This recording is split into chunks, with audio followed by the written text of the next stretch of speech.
Hello everyone, welcome to YouTube channel civil service education, जहां आपको UPSC and other civil service examinations related current affairs और भी बहुत कुछ मिलेंगे।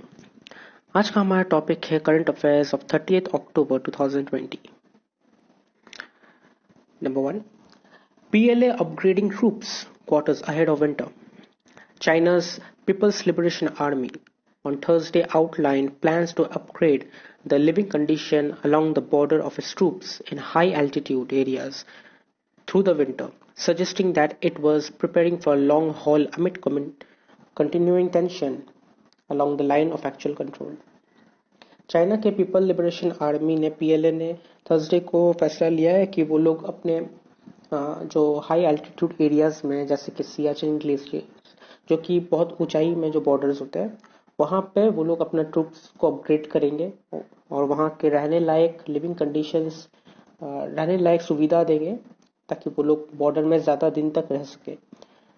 और फिलहाल कोई एक्चुअल कार्रवाई नहीं हो पा रही है, कोई डिसएंगेजमेंट नहीं हो पा रही है, तो फिलहाल टेंशन जारी है लाइन ऑफ एक्चुअल कंट्रोल में। तो इस वजह से पीएलए ने, चाइना के पीएलए ने अपने ट्रूप को अपग्रेड करने का फैसला लिया है ताकि वो लोग ज़्यादा दिन तक रह सके।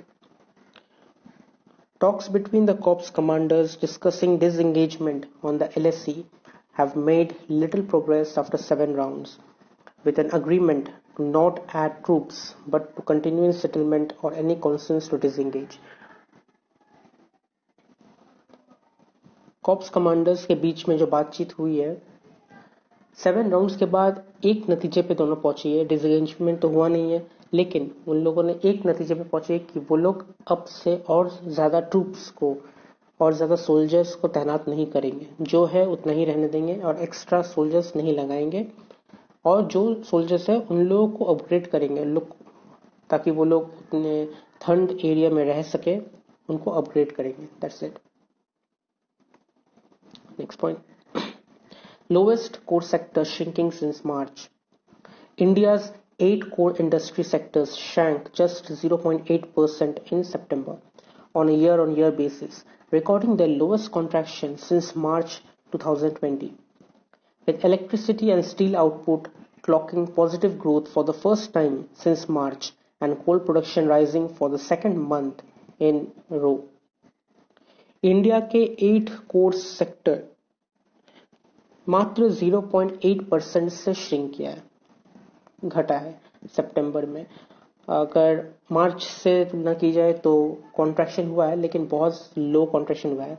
हालांकि इलेक्ट्रिसिटी एंड स्टील आउटपुट अपना ग्रोथ पॉजिटिव रख रही है और कोल प्रोडक्शन भी सेकेंड मंथ में बहुत ज्यादा राइज हुआ है। Cement output improved in September, recording a 3.5% year-on-year drop, the lowest since March, when production has collapsed 25.1%. Cement output है जो मार्च से बंद पड़ी थी, 25% कोलैप्स हो गया था उन लोगों का बिजनेस। वो देखा गया है कि सितंबर में 3.5% रिकॉर्ड किया गया है, जो कि सबसे लोएस्ट था, मार्च के बाद से सबसे लोएस्ट था। Surprisingly, fertilizers production, which had grown consistently from May to August, marginally contracted in September by 0.3%. Fertilizer production, जो एग्रीकल्चर वगैरह में यूज होते हैं, वो हमेशा कंसिस्टेंट रहा है मई टू अगस्त में, लेकिन सितंबर में 0.3% गिर गया। Next point, centre sets up commission to tackle NCR pollution. Dissolving the 22-year-old Environmental Pollution Prevention and Control Authority (EPCA) that has so far addressed air pollution in Delhi, the centre has constituted a permanent body, the Commission of Air Quality Management, in National Capital Region and adjoining areas. 22 years से EPCA air pollution के against काम कर रही है, air pollution को रोकने का काम कर रही है, उसको एड्रेस करने का काम कर रही है। लेकिन इस बार सेंटर ने एक परमानेंट बॉडी लॉन्च किया है जिसका नाम है commission for air quality management. Commission for air quality management permanent constitute body को सेंटर ने लॉन्च किया है NCR और एडजॉइनिंग एरियाज के लिए। encompassing Delhi, Punjab, Rajasthan, Haryana, and Uttar Pradesh, the all powerful body assumes several powers to coordinate action among states, levy fines. तो ये commission for air quality management का काम यही होगा कि दिल्ली, पंजाब, राजस्थान, हरियाणा, उत्तर प्रदेश में वो लोग अपना वो लोग पोल्यूशन के खिलाफ जितने भी कंप्लेंट्स आए सबको रेक्टिफाई करें और जिसके अगेंस्ट ये सब कंप्लेंट्स आएगी उनको 1 करोड़ रुपीस की फाइन और 5 years ऑफ प्रिजन का सजा होगा. To address air pollution brought in and via ordinance on Thursday, it awaits formal perusal by the Supreme Court before it can brought into effect. अभी सिर्फ supreme court का permission की जरूरत है. Supreme court permission दे देगा तो उसके बाद commission for air control management का काम स्टार्ट हो जाएगा. शायद इसके बाद पोल्यूशन में कुछ रोक टोक आ सके. There will be at least 6 permanent members and it will be headed by former and incumbent Secretary of Government of India or a chief secretary to a state government. It has members of several ministers as well, representatives from the states. इसमें 6 permanent members होगी जिसको head करेंगे secretary to the government of India और chief secretary to the state government और बाकी several ministers रहेगी जो state को represents करेगी. Next point. Ramp up testing. Centers tell Delhi, West Bengal and Kerala. Union Health Secretary Rajesh Bhushan on Thursday reviewed the status of COVID-19 in the states and union territories of West Bengal, Kerala and Delhi and their public health response measures. He advised these states and union territories to gear up testing, tracking and treatment strategy during the festival season and also asked them to ensure that additional thrust be given to people public awareness as well as enforcement of COVID appropriate behaviors. Union health secretary Rajesh Bhushan ji ने कहा है waste Bengal, Kerala, Delhi को कि वो लोग अपना testing, trekking और treatment major को बढ़ाए. ये फेस्टिवल सीजन में जो इतने भीड़ भाड़ हुए हैं तो वो लोग ट्रैकिंग, टेस्टिंग बढ़ाए क्योंकि यहाँ से ये 3 जगह से कोविड-19 के केसेस पे इंक्रीज देखा गया है. और उन्होंने ये भी कहा है कि पब्लिक अवेयरनेस भी बढ़ाए और अगर ज़रूरत पड़े तो इन्फोर्समेंट भी करे. जो मास्क नहीं पहन रहे उनको मास्क पहनना या फाइन लागू कर दे ताकि वो लोग मास्क पहने. A release issued by the ministry said Delhi has 29,378 active cases as of Thursday with a fatality rate of 1.76% and positivity rate of 7.9%.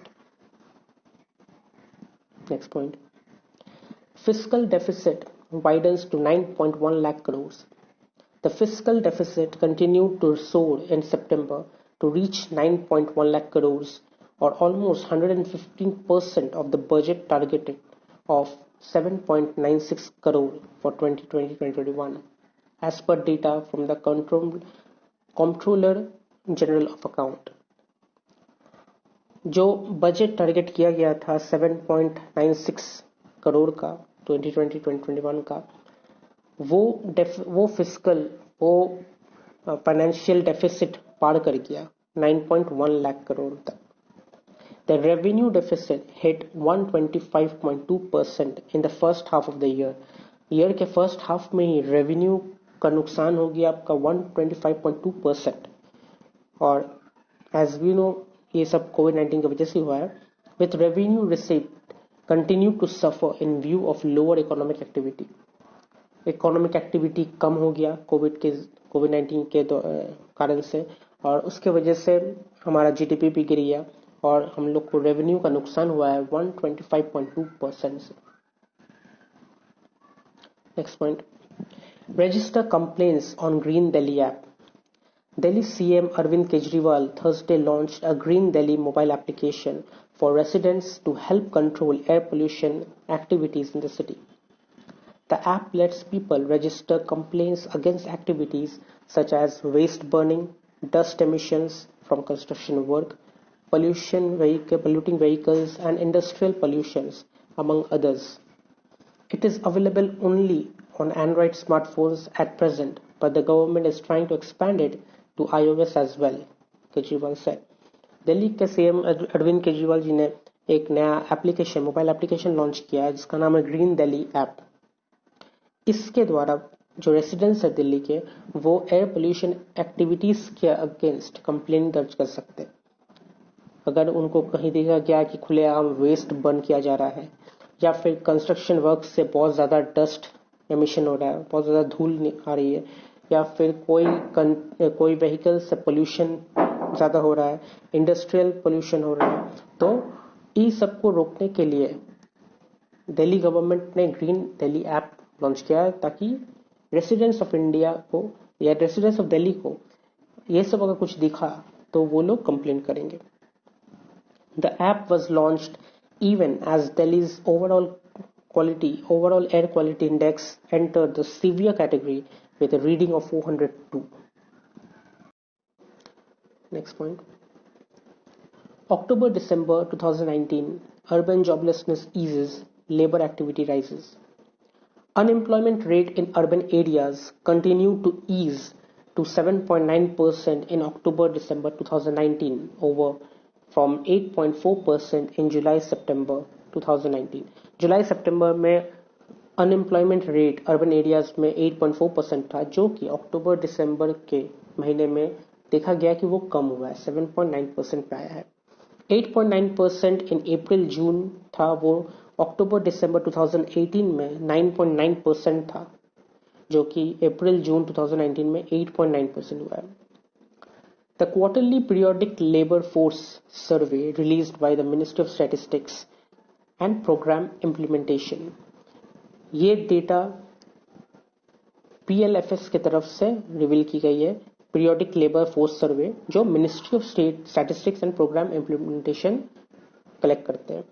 Urban employment in age group 15 to 29 years was 19.2% in October-December, below 20.6% जुलाई-सितंबर में 20.6% था, और अक्टूबर-दिसंबर में देखा गया 15 से 29 साल के बीच की एज के पीपल को एम्प्लॉयमेंट 20.6% नहीं मिल रहा था जुलाई-सितंबर में, जो अक्टूबर-दिसंबर में देखा गया 19.2% हुआ है।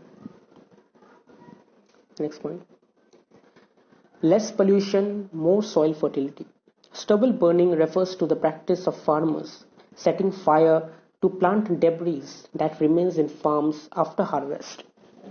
तो हम लोग अभी देख रहे हैं कि पंजाब और दिल्ली में एयर पोल्यूशन इतना खराब है। क्यों खराब है?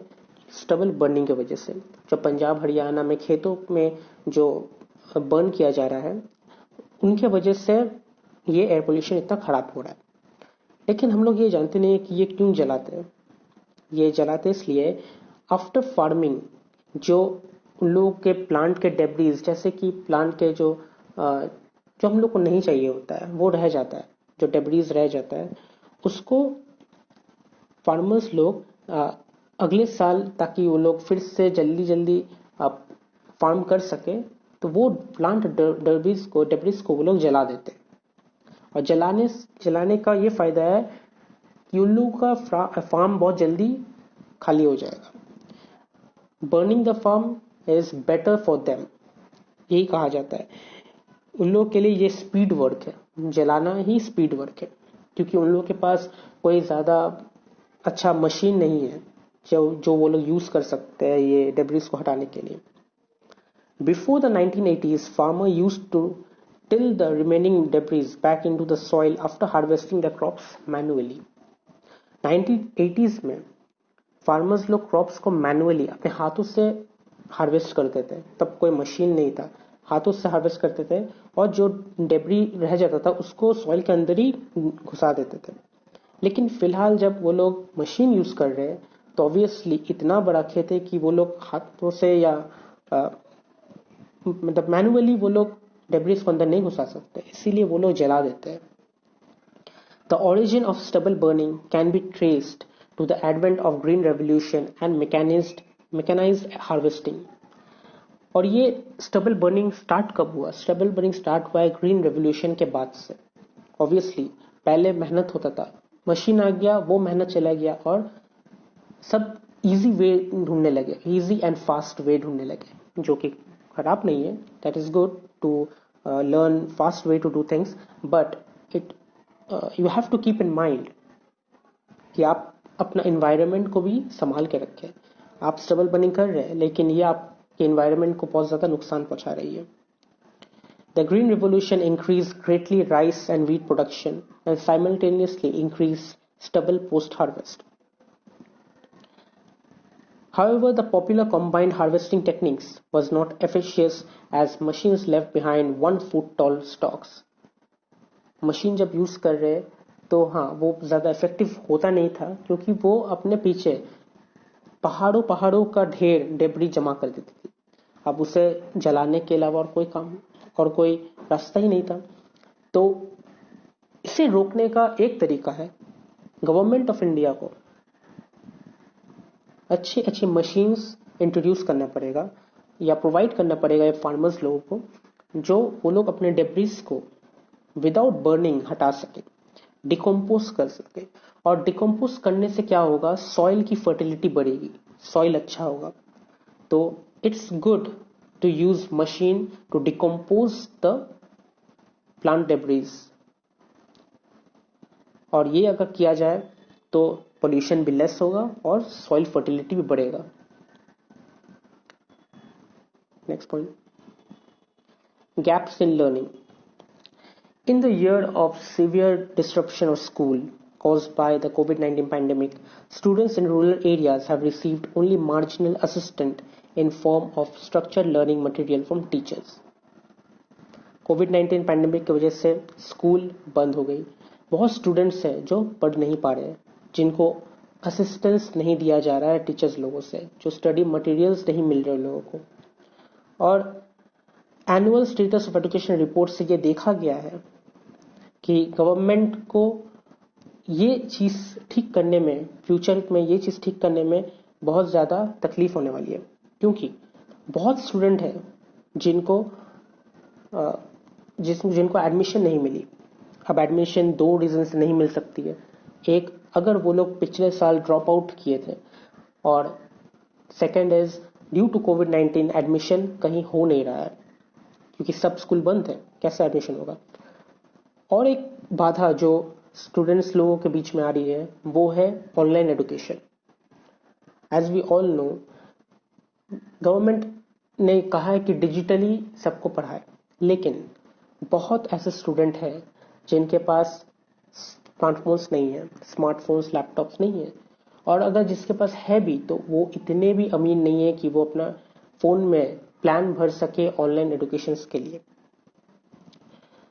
तो सर्वे से पाया गया है, जो survey annual status education report ASER ने किया है, वो सर्वे से पाया गया है 43.6% of students in government schools without access to smartphone. Government school में 43.6% स्टूडेंट के पास स्मार्टफोन नहीं है, while 67.3% of those who received learning materials in these institutions got them over WhatsApp.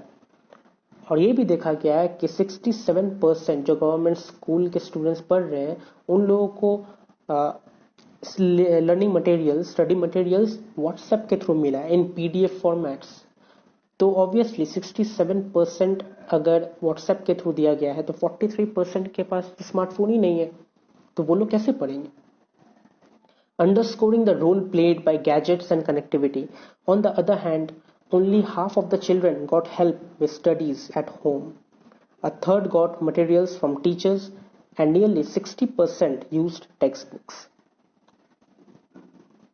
So ये अभी ठीक होने में पता नहीं कितने टाइम लगेगी, और स्कूल कब पूरे तरीके से ओपन होगी जिससे सब बच्चे वापस क्लासरूम में जा सके और पढ़ सके. वी डोंट नो दैट, क्योंकि कोविड-19 कब खत्म होगा किसी को नहीं पता. लेकिन फिलहाल we have to take measures कि स्टूडेंट को घर तक उनके स्टडी मटेरियल पहुंच सके, जैसे भी हो, डिजिटली हो, फिजिकली हो, बस पहुंच सके. Last point, last but not the least, important days. और 30 अक्टूबर का इंपॉर्टेंट डे है वर्ल्ड सेविंग्स डे. अगर आपको ये वीडियो अच्छी लगी तो आप इसे लाइक कीजिए, कमेंट कीजिए, शेयर कीजिए और सब्सक्राइब जरूर कीजिएगा. Thank you.